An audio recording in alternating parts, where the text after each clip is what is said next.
বিষয়ভিত্তিক স্পষ্ট দিক নির্দেশনা দিতে আমরা আমাদের নির্বাচনী ইশতেহারকে ৮টি প্রধান ভাগে বিভক্ত করেছি।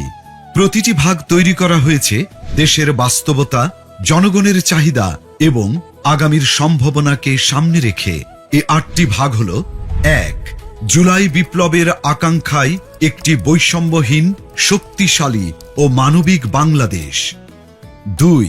আত্মনির্ভরতার পথে নিজ পায়ে দাঁড়ানোর প্রত্যয়। ৩. টেকসই অর্থনৈতিক উন্নয়ন ও ব্যাপকভাবে কর্মসংস্থান সৃষ্টি। ৪. স্বনির্ভর কৃষি ও প্রকৃতির স্বাভাবিক বিকাশের মাধ্যমে পরিবেশ বান্ধব উন্নয়ন। ৫. মানব সম্পদ উন্নয়ন ও জনগণের মৌলিক জীবন মানের উন্নয়ন। ৬. সমন্বিত অবকাঠামোগত উন্নয়ন। ৭. যুবকদের নেতৃত্বে প্রযুক্তি বিপ্লব ও সমৃদ্ধ বাংলাদেশ। ৮. সবার জন্য অন্তর্ভুক্তিমূলক রাষ্ট্র।